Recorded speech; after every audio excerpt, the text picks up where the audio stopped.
तो गुरु हम एक ऐसी जनरेशन में आकर फंस गए हैं जहां पर लौंडों की खुशी से लेकर डिप्रेशन तक का कारण सिर्फ गहरी गुफा ही है। और ऐसा नहीं है कि गहरी गुफा के साथ ऐसा नहीं है, ना ना ना ना ना, गहरी गुफा की भी खुशी से लेकर डिप्रेशन का कारण सिर्फ तगड़ा औजार ही है। ऐसे में कह सकते हैं कि दोनों के डिप्रेशन का कारण सिर्फ एक दूसरे की कम अवेलेबिलिटी है। तो ऐसे में क्या हो कि ईश्वर किसी को आत्मनिर्भर बना दे, मतलब गुफा भी उसी के पास और औजार भी उसी के पास। जब भी उसके गुफा की गर्मी बढ़ने लगे, वो अपने ही औजार को ऐसा पलटा के डाले कि उसके गुफा की सारी गर्मी शांत हो जाए। अब सुनने में कुछ लोगों को थोड़ा सा अजीब लग सकता है, पर ऐसा होता है जैसा आज की इस कहानी में भी होने वाला है। तो ये सब कुछ कैसे कैसे, कहाँ कहाँ, क्यों क्यों, कितनी कितनी बार, किस किस के साथ, और हाँ कौन कौन सा तेल लगा कर होता है, ये सब आप देखोगे आज की इस वीडियो में। तो कहानी स्टार्ट होती है और हम एक फैमिली को देखते हैं जो कोस्टल एरिया में रहती थी और उनकी एक बेटी होती है जिसका नाम था पुच्ची पिचकारी। अब इसका ऐसा नाम क्यों है ये तुम्हें थोड़ी ही देर में पता चल जाएगा।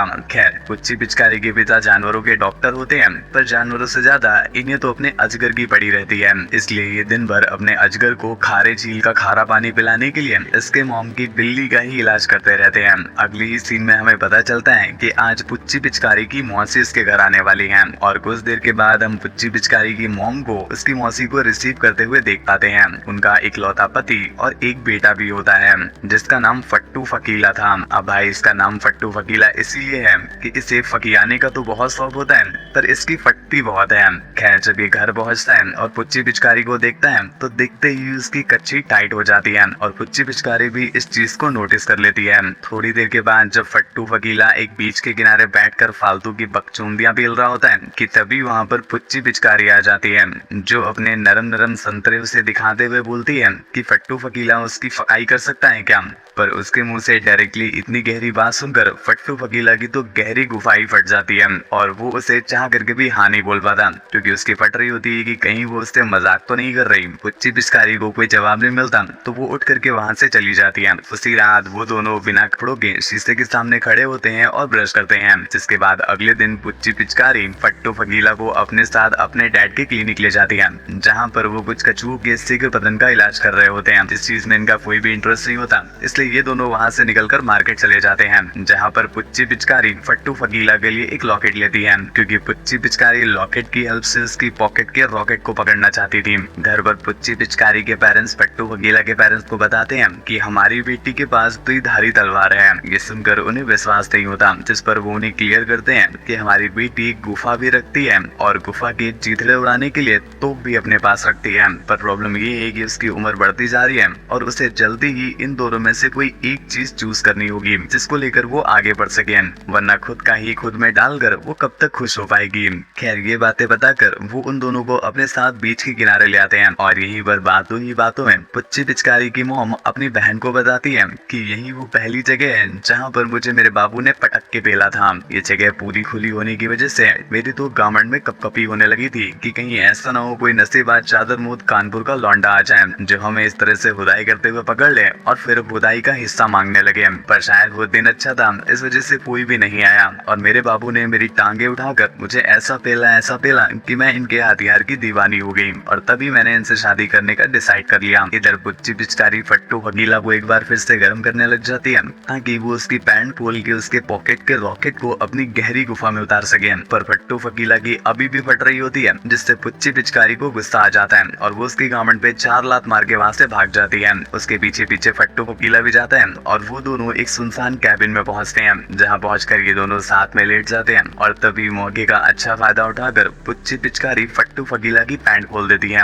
और फिर उसकी दोनों टांगों को अपने कंधों में लेकर उसकी पीछे से पिलाई करना स्टार्ट कर देती है। जी हाँ, आप सही समझे, पुच्ची पिचकारी ने अपना हथियार खोल के फट्टू फकीला की गुफा में पेल दिया था। ये देखकर फट्टू फकीला की जो फटी थी गुरु ज्वालामुखी की चूम तो क्या ही फटती होगी। एक बार फट्टू फकीला की फटी चूम देख लेते हैं, मजा ही आ जाता। खैर, इधर पुच्ची पिचकारी जब उससे दबा के पेल रही होती है कि तभी बाहर से उसके पेरेंट्स उन दोनों को खुदाई मचाते देख लेते हैं, जिनके डर की वजह से ये दोनों इधर उधर भाग जाते हैं। पर इधर फट्टू वकीला की घमंड के चींथड़े उड़े हुए थे और उसे समझ ही नहीं आ रहा था कि आज उसने ये क्या करवा लिया, जिस वजह से वो तो घर नहीं आता पर पुच्ची पिचकारी कुछ देर के बाद घर पहुंच जाती है। इधर फट्टू वकीला लंगड़ाते लंगड़ाते किसी तरह से आधी रात को घर पहुंचता है, जिसके बाद पुच्ची पिचकारी का पिता ये सारी बात उसकी मॉम को बता देता है। इधर हम पुच्ची पिचकारी को देखते हैं जो आज रात अपने पड़ोसी के घर सोने का डिसाइड करती है, क्योंकि वहाँ पर उसकी एक अच्छी फ्रेंड रहती थी। रात में जब बत्ती बुझती है तो हम उसकी फ्रेंड की चीखों को सुन पाते हैं। मतलब इस बार उसने अपनी तोप से अपनी फ्रेंड की गुफा की दरवाजे तोड़ दिए थे।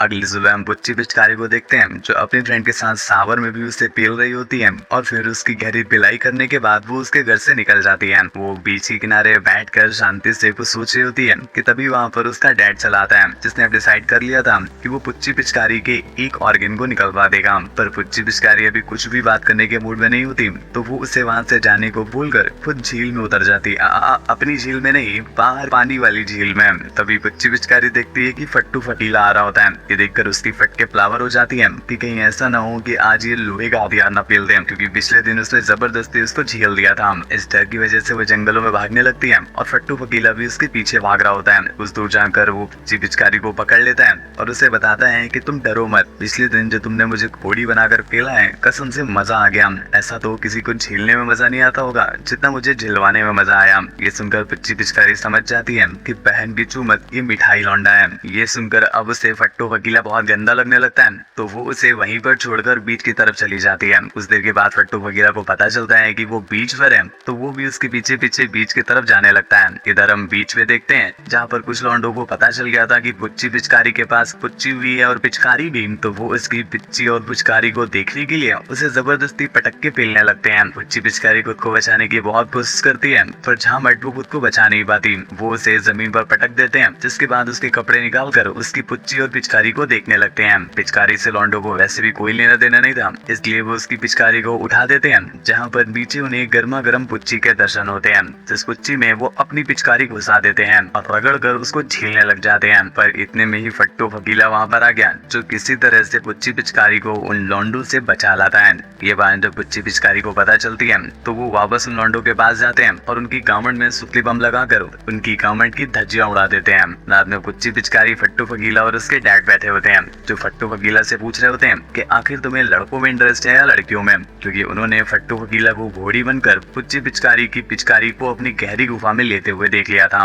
इस बात पर फट्टू फकीला कोई रिस्पॉन्स नहीं देता, तो उसके डैड को ऐसा लगने लगता है कि शायद फट्टू फकीला को लड़कियां ही पसंद है। और यहाँ पर हम तो जान पाते हैं कि फट्टू फकीला को लौंडों का लंबा हथियार पसंद था, क्योंकि बहन की चूमत इसके पास घोड़ा होने के बावजूद भी इसे घोड़ी बनना पसंद था। उसी रात पुच्ची पिचकारी के पिता भी उसके पास आकर उससे बोलते हैं कि अब तुम्हें डिसीजन ले लेना चाहिए कि तुम आगे चलकर लड़का बनोगे या लड़की, उस हिसाब से हमें तुम्हारे ऑर्गन्स निकालने होंगे। अगली सुबह फट्टू फकीला के पेरेंट्स उसे अपने साथ अपने घर ले जाने लगते हैं कि तभी आखिरी बार फट्टू फकीला पुच्ची पिचकारी के पास आता है और उससे रिक्वेस्ट करता है कि एक बार वो उसकी पिचकारी को उसके मैदान में चला दे, क्योंकि एक बार फिर से वो उसकी पिचकारी के रंग को अपने चेहरे पर रंगना चाहता है। ये सुनकर पुच्ची पिचकारी उसे मना कर देती है और तब हमें समझ में आता है कि पुच्ची पिचकारी ने लड़की बनने का डिसाइड किया है, क्योंकि उसके पास वैसे भी नरमा नरम संतरे थे और लड़की बनने के वैसे भी कई सारे फायदे थे, और इसलिए वो खुद को लड़कियों की तरह ही रखना चाहती है। ये बात सुनकर फट्टू फकीला की फटके फ्लावर हो जाती है और वो अपने तीनों छेद से रोता रोता वहाँ से निकल जाता है। और इसी के साथ